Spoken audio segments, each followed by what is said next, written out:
आत्मीय भाइयों एवं बहनों, स्वाध्याय सत्संग चिंतन मनन के क्रम में विचार क्रांति अभियान के तहत आपको योग ऋषि के संदेश पुस्तक से पढ़कर सुनाते हैं। परिवर्तन का केंद्र बिंदु दृष्टिकोण। मित्रों, दृष्टिकोण का परिवर्तन ही व्यक्ति परिवर्तन कहा जाता है। बाहरी कामों, व्यवस्थाओं, गतिविधियों को, परिस्थितियों को तो बलपूर्वक भी बदला जा सकता है। भय, दंड या प्रलोभन के वशीभूत होकर लोग वह कार्य करते हैं जो वस्तुतः उन्हें करने नहीं होते। दिखावट, ढोंग, लोकलाज या दबाव से कितने ही कार्य इस संसार में अनिच्छापूर्वक भी होते रहते हैं, पर उनमें कोई स्थायित्व नहीं होता। सरकारी कानून, सामाजिक प्रतिबंधों या भावुकता को उभार कर जोश आवेश में बुराइयों की रोकथाम की जा सकती है, किंतु होती वह अस्थायी ही है।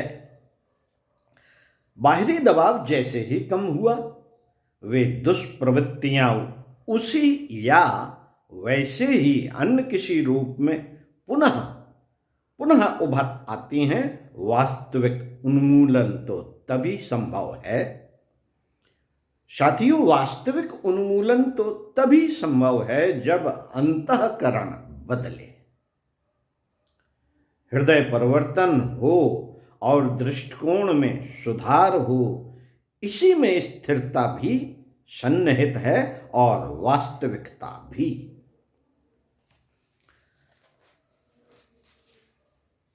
आत्मा शुद्ध स्फटिक मणि के समान है। दर्पण के सामने जो भी वस्तु आती है उसमें वैसी ही छाया दिखने लगती है। स्फटिक मणि के सामने जिस रंग की वस्तुएं रखी होंगी वह उसी रंग की दिखने लगेंगी। आज असुरता की परिस्थितियां फल फूल रही हैं।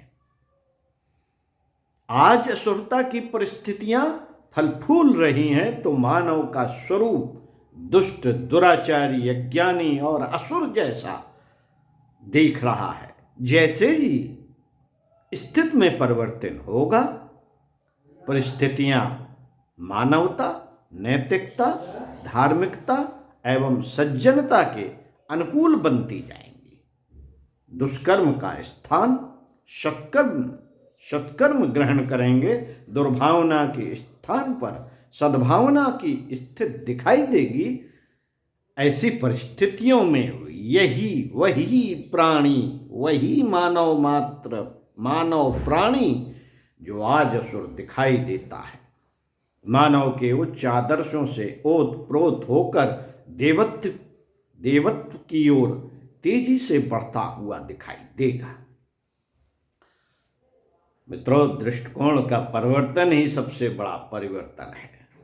अपनी सीमा के संकीर्ण दायरे को बढ़ाकर विशाल क्षेत्र तक विकसित करने का नाम ही विकास है। वासना और तृष्णा की, क्षुद्रता की, मोह निद्रा की उपेक्षा करते हुए कर्तव्य पालन और परमार्थ की आकांक्षाएं जागृत करना, यही जागरण है। कुविचारों और दुर्भावनाओं के, काम, क्रोध, लोभ, मोह के बंधनों को तोड़ डालना, इसी का नाम मुक्ति है। संतोष, संयम और सच्चाई, सज्जनता और शांति की संतुलित मनोभूमि बनाए रखना, यही स्वर्ग है। यह अपनी धरती स्वर्ग से श्रेष्ठ है। यह अपना मानव शरीर देवताओं से उत्तम है। यह मनुष्य जन्म ईश्वर का हमें सबसे बड़ा अनुग्रह और वरदान है। इस अलभ्य अवसर का, इस परम सौभाग्य का समुचित सदुपयोग करते हुए वह करना चाहिए जो करने योग्य है, वह सोचना चाहिए जो सोचने योग्य है, वह चाहना चाहिए जो चाहने योग्य है, उस मार्ग पर चलना चाहिए जो चलने योग्य है। साथियों, हमें अपनी असुरता को देवत्व में परिणत करने का प्रयत्न करना चाहिए, ताकि नारकीय अंतर्द्वंद्वों और शोक संतापों से छुटकारा पाकर शांति एवं संतोष का स्वर्गोपम सुख निरंतर उपलब्ध करते रह सकना संभव हो सके। दृष्टिकोण बदलने से जीवन बदल जाता है, संसार बदल जाता है और युग बदल जाता है। असुरता देवत्व में बदल सकती है, नरक को स्वर्ग में परिणत किया जा सकता है यदि हमारा दृष्टिकोण बदले।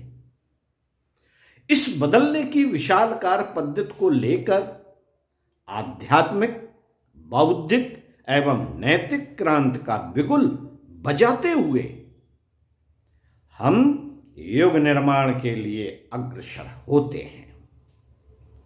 साथियों, आज हम थोड़े से लोग इधर बढ़ें तो कल इन्हीं पद चिन्हों पर सारी दुनिया को चलना पड़ेगा। वेदमूर्ति तपोनिष्ठ युग ऋषि पंडित श्री राम शर्मा आचार्य जी द्वारा अखंड ज्योत दिसंबर 1962 पृष्ठ 708 में दिया गया संदेश चिंतन मनन करने योग्य।